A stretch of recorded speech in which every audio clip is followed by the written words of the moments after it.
Question number 6 देखते हैं। 6 के बाद से सारे क्वेश्चन वो क्वेश्चन है जहां पर आपको वो पॉइंट फाइंड आउट करना है। जैसे यहाँ पर क्या था, x = 1 था, कि जहां पर हमारा फंक्शन डिसकंटिन्यू हो जाता है, मतलब जिस वैल्यू पे हमारे फंक्शन की direct value left hand side and right hand side limits क्या होती है, नॉट इक्वल होती है, वो सिचुएशन हमें फाइंड आउट करना है। ठीक है, समझ गए क्या करना है क्वेश्चन नंबर 6 के बाद से? चलो करके देखते हैं।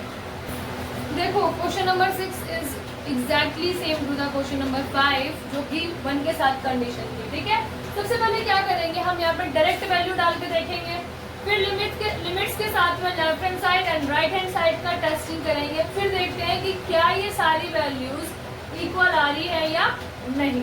चलो सबसे पहले हमने क्या किया, डायरेक्ट वैल्यू डाल के देखा। अगर हम डायरेक्ट वैल्यू लेते हैं तो हमें फंक्शन कौन सा यूज करना है, 2x + 3 वाला f of x if x = 2 हम लेते हैं। फंक्शन कौन सा यूज होगा इसकी कंडीशन में, ये वाला। मैंने फंक्शन में वैल्यूज डाली, f of x = 2 × 2 + 3 कितना आया, ये 7 आया। ठीक है, ये हमारा डायरेक्ट वैल्यू आया। अब हम लिमिट्स के साथ टेस्ट करते हैं। Limit x tends to c, function x क्या बनेगा हमारे पास, limit x tends to c that is 2c + 3 + 3। ठीक है, if x greater than, if x less than 2। अब लेस देन 2 का क्या मतलब हुआ, 2 नेगेटिव का।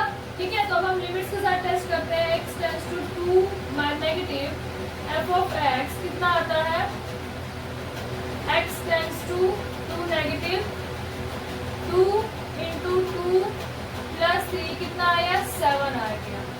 अब हमें किसके साथ टेस्ट करना है, x is greater than 2। if x is greater than 2 then limit x tends to c कितना बनता है फंक्शन,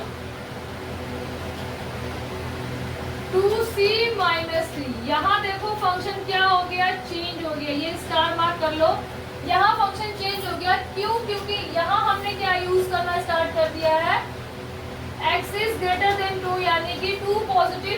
ठीक है, तो 2 प्लस का साइन, क्योंकि हमने x = क्या लिया है, x is more than 2 लिया है, दैट्स व्हाई फंक्शन क्या यूज होगा, ये वाला। ठीक है, कंडीशन ये चीज बहुत ध्यान से देख के चलना है आपको, क्या क्या यूज कर रहे हो और उसके साथ में क्या फंक्शन जाए।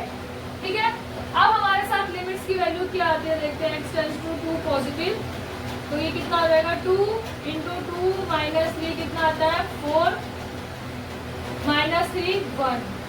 क्या ये फंक्शन 2 की वैल्यू पे पॉजिटिव, क्या ये फंक्शन x = 2 पे कॉन्टिन्यूअस है या डिसकॉन्टिन्यूअस, देखते हैं। क्या हमारा f of x = left hand side limits के साथ में इक्वल आ रहा है और राइट हैंड साइड लिमिट के साथ में इक्वल आ रहा है। f of x की वैल्यू 7 थी, limit left hand side limits के साथ में 7 आ रहा था, लेकिन यहाँ क्या आ रहा है, 1।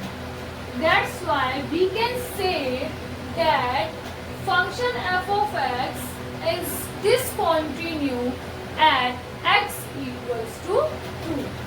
ठीक है, उम्मीद करती हूँ आपको ये क्वेश्चन समझ में आया होगा। कंडीशंस ध्यान रखनी